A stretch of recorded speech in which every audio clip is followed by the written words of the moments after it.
Le pic du Canigou est encore plongé dans l'hiver. À ses pieds, Castelnou se pare peu à peu des couleurs du printemps.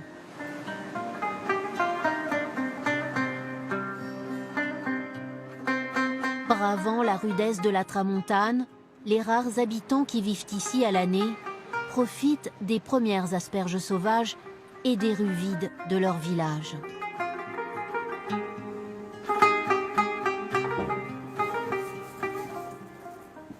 Ce qui me plaît ici, c'est un peu la solitude aussi de Castelnou. J'aime bien la solitude.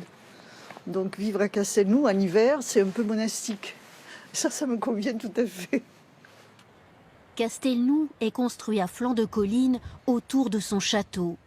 Ses origines remontent à l'an 1000. Dans son écrin de schiste rouge, la cité pyrénéenne dévoile au détour des ruelles les signes discrets des croyances catalanes, comme cette Vierge porte-bonheur. Le village de Castelnou a été construit par des paysans, par des charbonniers, par des bûcherons.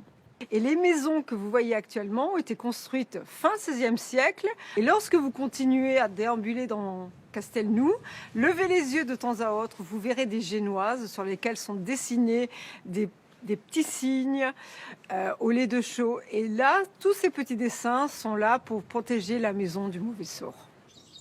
Le village fortifié avec son mur d'enceinte aurait pu disparaître après les exactions commises par un seigneur tyrannique qui régna en 1559 sur cet éperon rocheux.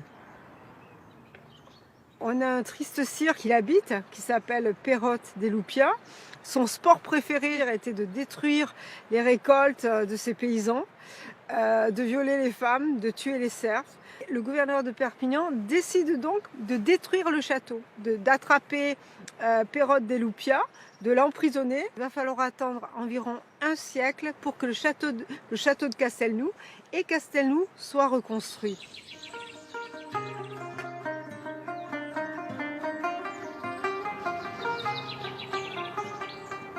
Symbole de cette renaissance, l'église et son cadran solaire.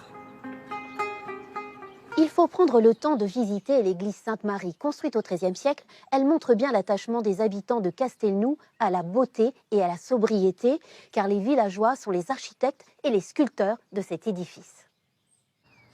Au fil des siècles, l'église a été décorée par des menuisiers venus de Perpignan. Les retables glorifient la Vierge et l'enfant, entourés des saints protecteurs du pays catalan. Aujourd'hui, la culture du bel ouvrage perdure dans Castelnou grâce au sculpteur Bernard Émour. Ce Savoyard s'est installé il y a 7 ans dans le village. L'artiste aime s'inspirer des pierres des Pyrénées. Cette sculpture, je la travaille dans la pierre d'ici. C'est un marbre, mais c'est aussi un élément qui fait partie du village, puisque les maisons sont faites de cette pierre, de ce marbre. Et toute l'histoire du village est faite de cette pierre colorée. Depuis des siècles, le cœur des habitants de Castelnou bat très fort pour ces morceaux de roche. Elles sont pareilles aux fruits d'un jardin suspendu, caché au sommet de la montagne.